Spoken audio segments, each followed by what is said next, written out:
Le championnat national d'élite directe Ligue 1 de football s'est ouvert ce samedi 21 janvier au stade Alphonse Massamba Déba à Brazzaville, devant un public timide. Seules deux rencontres étaient prévues à Brazzaville. Saint-Michel de Wenzé et l'AS Konzo se sont neutralisés par un score de 0-0 en levée des rideaux. Et lors du deuxième match, Tongo Football Club a dominé les Diables Noirs par 1-0 grâce à un but inscrit à la 76e minute par Hurley Mambela.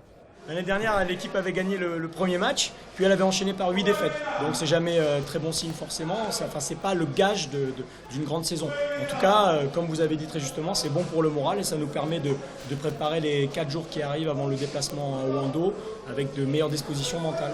Aucune innovation majeure n'a été apportée à cette nouvelle aventure, en dehors du nombre d'équipes réduit de 20 à 18.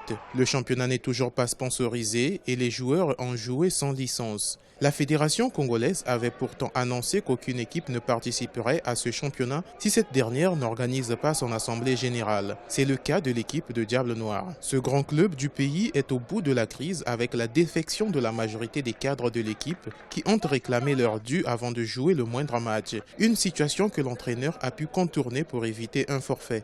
On a pris des joueurs par-ci par-là pour éviter le forfait. Une première journée, un forfait de grande équipe comme Dianoir, c'est qu'il y a problème. Et la raison, elle est simple, ce n'est que l'argent. Les joueurs ont jugé leur prime de signature. Les dirigeants ont dit que jouer, une semaine après, on va vous donner l'argent. Et surtout que l'année passée, ils n'ont pas reçu ni la prime de signature, ni une partie de leur salaire. Et voilà, ils n'ont pas cru aux dirigeants et ils sont partis. Notons que l'équipe de Diables Noirs représente le Congo en Ligue des champions africaine cette saison. Malgré le démarrage du championnat national, il est difficile de retenir les améliorations qu'a apportées la Fédération congolaise de football afin de ne plus assister aux imperfections constatées lors de la saison 2015-2016. Entre-temps, un gros nuage noir plane sur le football congolais.